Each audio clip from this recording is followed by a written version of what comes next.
Instrument.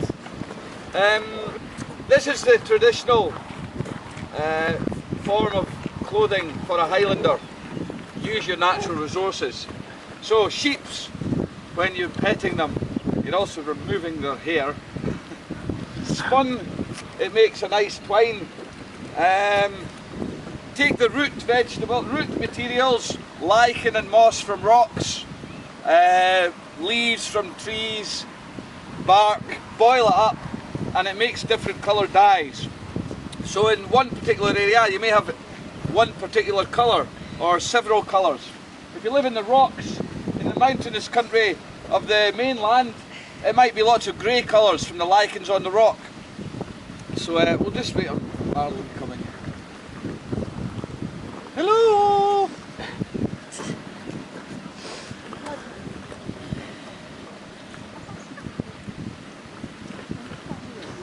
So wool's taken from a sheep, spun, dyed and woven together.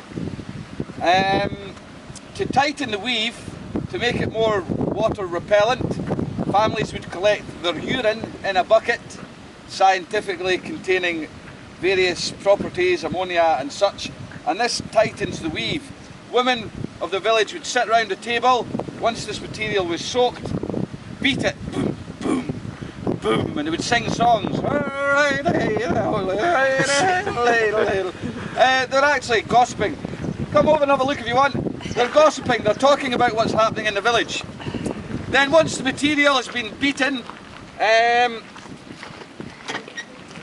perhaps I would wear 5 or 6 yards of material for a svelte figure like myself. My father, who's a little bit bigger, watch if you want, my father who's a little bit bigger, he would wear the full 9 yards. If you've ever heard the term the full 9 yards, it's not from golf, it's from tweed. So, Phillimore, big blanket. Now to wear this, there's many different forms of wearing it, many different ways to fold it. You have to look after yourself, do this sort of thing yourself. The pleats in the arse end of a kilt trap air. So this would keep you warm in the winter, cool in the summer. So you have to fold the pleats in yourself. But before even wearing this, you can see it's a good enough blanket for a few people. A few people can fit under this and keep warm. It's also camouflage. So when you duck under this in the moorland, you vanish. So to put the pleats in, you have to do it yourself. No Mary Quant. Help. We don't have Armani here to do our pleating for us.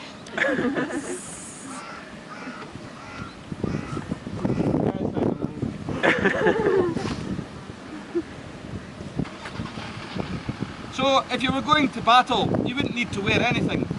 We're never ashamed of our human bodies here. Television, newspapers, magazines, unfortunately people are ashamed of their figure and form. But we're all different, some are tall, some are short, some are fat, some are thin, Mother Nature. So fighting naked, there's nothing shaming about that. It would terrify the enemy sometimes. But if you're going to a dance, you're going to another chief's castle, you would want to look as fine as possible. So you try and make yourself look smart. Now, I need a volunteer. Yeah, who will I take? Well, we do have a warrior amongst us. It's Vance, training to do a marathon. So if you don't mind, Vance, just stand here and sit down on the material, just lie back. Lie back with your hands above your feet. I'm going to pull you down a wee bit. No bother.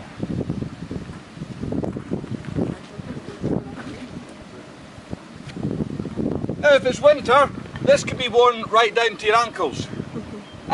If it's summer, you can wear it a wee bit higher.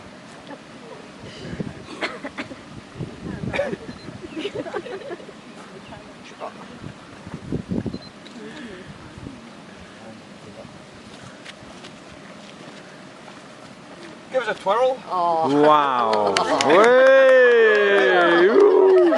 A woman in the family would wear her kilt like this, with a simple white cotton dress down to her ankles.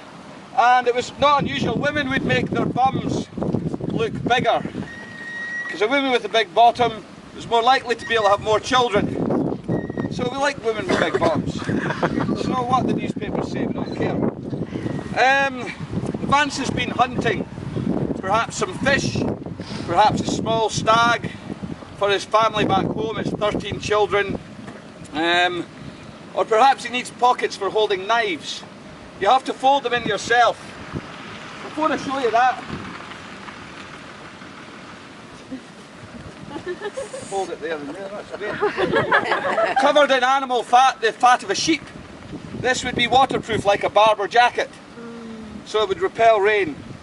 You could duck down like this and vanish. Very good camouflage. Anyway, where are we going to put the fish? Make some pockets. Oh yeah. Okay. Wow.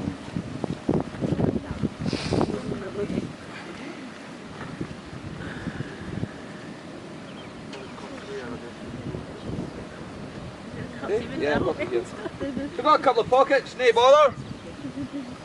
But a small stag, where is he going to carry it? He needs his sword hand free. So he needs a rucksack.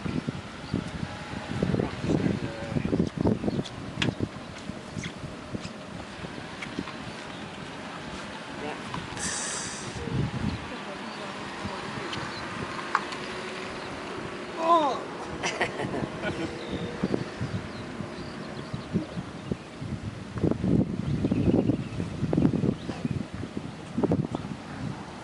And perhaps a small deer, maybe a few ginger children, depending on how you folded it.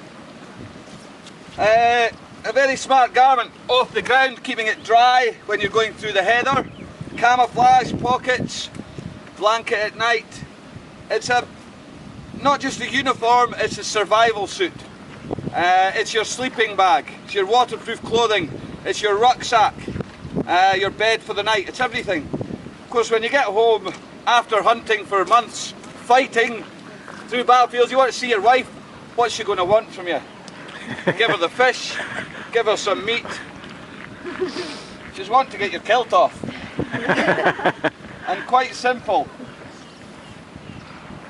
Take off your brooch, take off your belt. Oh. There he is. Naked. And ready for action. Yeah. Straight into bed. So, we don't mind people, we're quite good sense of humour in Scotland, don't mind people having fun. Oh, he's wearing a skirt. Yes, and it's very liberating too. But you can see why we would not honour our ancestors. They survived in this environment thanks to their inventiveness. We are here. So it's a nice way to honour them, to remember them wearing this garment. This smaller kilt, when we had to move into cities, Industrial Revolution, it was simply not the best for a city life, so they just cut the top off. No bother. You get your last photos, jump on the bus, and we'll get on our way. We drive up a mountain.